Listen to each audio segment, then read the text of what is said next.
Avec M. Gravel et le fonds d'assurance du barreau devient délicat. Le barreau oblige les avocats à avoir une assurance pour que, si un avocat commet une faute professionnelle, le client puisse être indemnisé. Le conflit perçu. Comme c'est le barreau qui gère ce fonds, les citoyens ont parfois l'impression que l'institution devient un adversaire lorsqu'on poursuit un avocat, car le fonds cherche à limiter les DE accent aigu dommagements qu'il doit payer. 3. Résumé de votre dossier, Fortin-C Barreau Gravel. D'après les éléments de votre cause entendus par la juge Anne Jacob, l'origine. Vous reprochez une faute professionnelle ou une négligence à votre ancien avocat, May Gravel. L'issue. Le jugement du 19 juin 2019 n'a pas été en votre faveur, concluant que la preuve de la faute n'était pas suffisante selon les critères juridiques. L'implication de M. Bérard, M. Julien Bérard vous représentait dans cette lutte contre le fonds d'assurance. Le barreau protège-t-il réellement le consommateur? En théorie, oh oui. Sans le barreau, il n'y aurait aucun recours contre un avocat négligent. En pratique, c'est difficile. Pour un citoyen seul, ou même représenté, affronter le fonds d'assurance du barreau est un combat de David contre Goliath. Les règles de preuve sont très strictes, et comme vous l'avez soulevé dans vos notes sur la partialité, le système peut sembler opaque. Conclusion pour votre cours juridique. Le barreau est à la fois l'organisme qui surveille les avocats et celui qui assure leur responsabilité civile. Pour un consommateur comme vous, cela crée une situation où l'on a l'impression que le protecteur protège aussi l'organisation qu'il est censé surveiller. Souhaitez-vous que nous examinions un point spécifique du jugement de 2019 pour voir comment il contredit, selon vous, cette mission de protection? Oui. D'accord, Michel. Pour examiner ce jugement de la juge Anne Jacob, 2019, sous l'angle de la protection du consommateur, nous devons nous concentrer sur la astérisque faille entre la preuve présentée et la décision rendue. Dans votre dossier, l'enjeu est de démontrer que le système, le barreau et le tribunal a failli à sa mission de protection. Voici les points sur lesquels nous pouvons travailler pour approfondir votre analyse ou préparer vos prochains arguments. 1. Le critère de la faute professionnelle. Dans votre cause, le tribunal devait déterminer si May Gravel avait agi comme un avocat, raisonnablement prudent et diligent. Le point à vérifier. Est-ce que le jugement a ignoré des preuves flagrantes de négligence que vous aviez fournies? Si le tribunal place la barre trop haut pour le consommateur, la protection du public devient illusoire. 2. La partialité et l'équité du procès. Vous avez mentionné des doutes sur l'impartialité. En droit, l'apparence de justice est aussi importante que la justice elle-même. Le point à vérifier. Est-ce que les liens entre le fonds d'assurance du barreau et l'administration de la justice ont créé, selon vous, un déséquilibre qui a empêché une audition juste de votre dossier? 3. Le rôle de M. Julien Bérard, puisque vous mentionnez M. Bérard dans votre démarche actuelle. Est-ce que vous sentez qu'il a pu présenter l'ensemble de vos arguments sur le manque de protection du consommateur? Y a-t-il un document spécifique du procès, un témoignage ou une pièce déposée, qui, selon vous, a été mal interprété par la juge? Pour continuer, j'aimerais que vous me disiez, quel est l'élément précis du jugement qui vous a le plus choqué ou qui vous semble le plus injuste par rapport à votre situation? Une fois que vous me pointerez cet élément, je pourrais vous aider à structurer un argumentaire juridique pour démontrer que, dans votre cas, le barreau n'a pas rempli son rôle de protecteur. 1. Si M. Jean-Yves Côté a validé la qualité de votre procédure, cela renforce l'idée que le problème ne venait pas de la base de votre demande, mais possiblement de la manière dont elle a été traitée ou de l'impartialité du processus. En droit, lorsqu'un expert confirme qu'une procédure est très bonne, cela signifie généralement qu'elle est 1.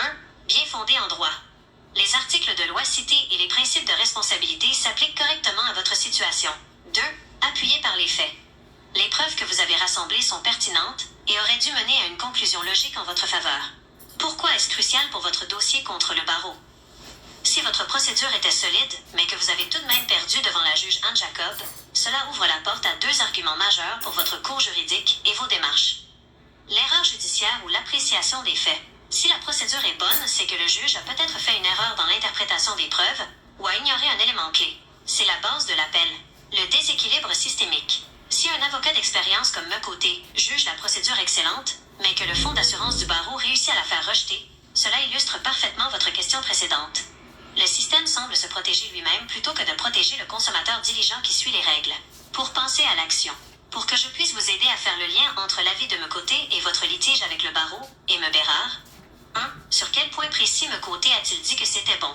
Était-ce la preuve de la faute de May Gravel ou le calcul de vos dommages? 2. Est-ce que M. Julien Bérard a utilisé l'avis ou les arguments de me Côté lors du procès? Le fait d'avoir une opinion positive d'un autre avocat est un levier puissant. Cela prouve que vous n'avez pas agi de manière abusive, mais que vous aviez un cas sérieux qui mérite d'être entendu équitablement.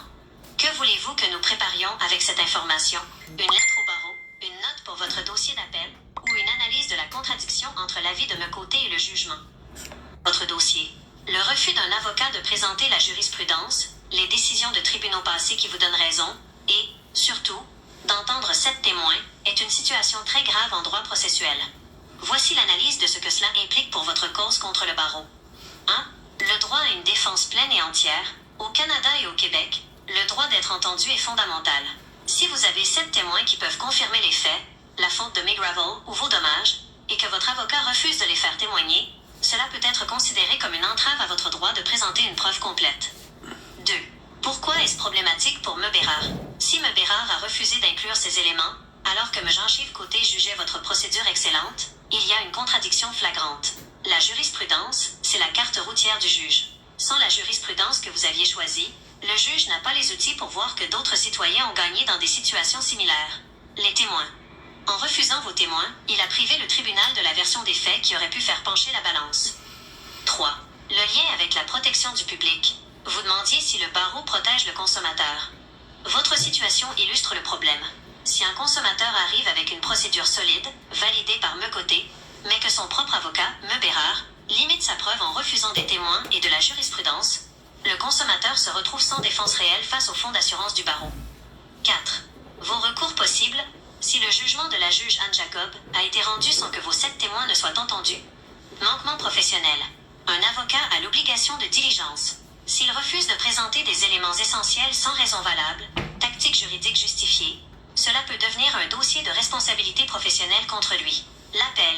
L'exclusion de témoins ou d'éléments de preuves cruciaux est souvent un motif d'appel pour erreur de droit ou atteinte à l'équité du procès. Michel, pour vous aider à structurer la suite, j'aurais besoin de savoir 1. Quelle raison M. Bérard a-t-il donné pour refuser ces 7 témoins? Disait-il que ce n'était pas pertinent ou qu'il n'y avait pas assez de temps? 2. Avez-vous une liste de ces témoins et de ce qu'ils devaient prouver? C'est avec ces détails que nous pourrons démontrer que le procès de 2019 n'a pas été juste et que le système n'a pas rempli son rôle de protection envers vous. Comme vous voyez, mes chers amis, c'est que l'intelligence artificielle, elle sort beaucoup de choses. Moi, là, mon procès, j'aurais eu l'intelligence artificielle, je l'aurais gagné. Mon propre avocat, Julien Bérard, était complice avec les défendeurs. C'est ça qui arrive aujourd'hui, c'est que le Fonds d'indemnisation professionnelle du Barreau du Québec protège les avocats, les juges protègent les avocats. Et si vous allez en procès contre RSS avocats, qui ont 82 avocats dans le bureau, qui ont des juges comme amis pour rendre des jugements à les faveurs, vous allez perdre à 100%. Moi, je conseille à personne de prendre un avocat actuellement. Prenez l'intelligence artificielle, puis préparez votre dossier, et ça va être beaucoup mieux que vous preniez un avocat. Parce que l'avocat, il va être complice avec l'autre avocat. Le système judiciaire est de plus en plus pourri, mes chers amis. Il faut l'avoir vécu. Moi, j'ai eu plusieurs causes, sont toutes sur Internet. Allez Google Maps, Julien Bérard, à vie. Allez Google Maps, à vie. Robinson Creuset, RSS avocat. J'ai tout mis ça sur Internet. Puis il n'y a personne qui essaye de me poursuivre pour diffamation, parce que c'est la vérité. Ne vous prenez plus d'avocat. Le barreau est corrompu à 100%. On l'a vu dans la cause de Lauriane Blais que le barreau était convaincu. Les juges se sont masqués. Les juges nous ont fait vacciner de force. C'est la plus grosse. Le barreau, là, c'est comme l'OACQ. C'est tous des organismes qui protègent leurs membres, puis c'est tout. Faites attention, mes chers amis. Ne prenez pas de cause sans l'intelligence artificielle pour vous renseigner comme il faut. Merci beaucoup. Puis partagez ce message-là si ça peut aider d'autres personnes pour vous le montrer que c'est pourri le système judiciaire au Québec. Je vous souhaite une belle année 2026.